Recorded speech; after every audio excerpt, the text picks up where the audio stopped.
serikali mwaka huu imeamua itanunua mbolea kutoka viwanda vya ndani tani 200,000. Tani 200,000 na tani 50,000 zitanunuliwa ni za chokaa kwa ajili ya shughuli za nini? Za kilimo. Kwa nini tunanunua viwanda vya ndani? Serikali itazinunua hizi mbolea bila kuathiri mfumo wa ruzuku wa kawaida unaoendelea. Wenyewe utaendelea kama kawaida.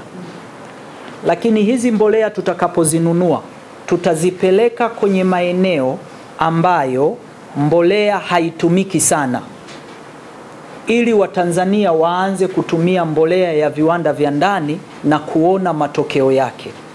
Kwa sisi tuliotoka mashambani, ambao tumezoea mashambani, kunibadilisha kutumia DAP niliyoizoea, ukaniambia tumia otesha, lazima nione kwa macho.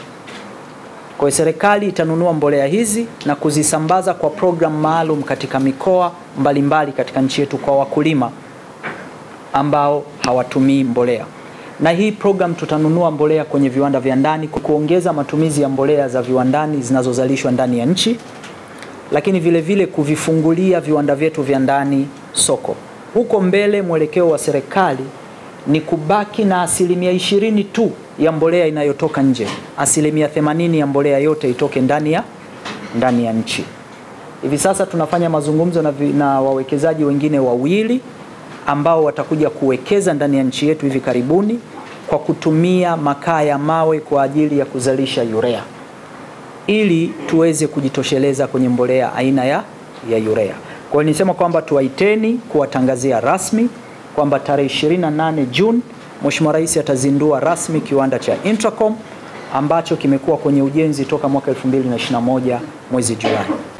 Naomba niwatangazie rasmi, katika shughuli hii tumealika baadhi ya viongozi wa nchi zinazotuzunguka. Mpaka sasa tumepata uthibitisho wa ushiriki wa Rais wa Burundi, atakuwepo. Lakini tumewaalika mawaziri wa kilimo wa jumuiya ya EAC na SADC ili waweze kushiriki. Kwa nini? Tunataka kumarket our own product ili waweze kuiona. Ingawa baadhi ya nchi tayari wameshakuja, Kenya wamekuja, Malawi wamekuja, na tunaendelea na maongezi kwa ajili ya hii. Ni mbolea tofauti na mbolea zingine za kemikali. Hii ni mbolea ambayo moja ya sifa yake inatunza afya ya ardhi na haidestroy your land. Hili ni jambo muhimu sana watu waweze kulielewa na kuweza kulinda shughuli zetu za kilimo. Asanteni sana.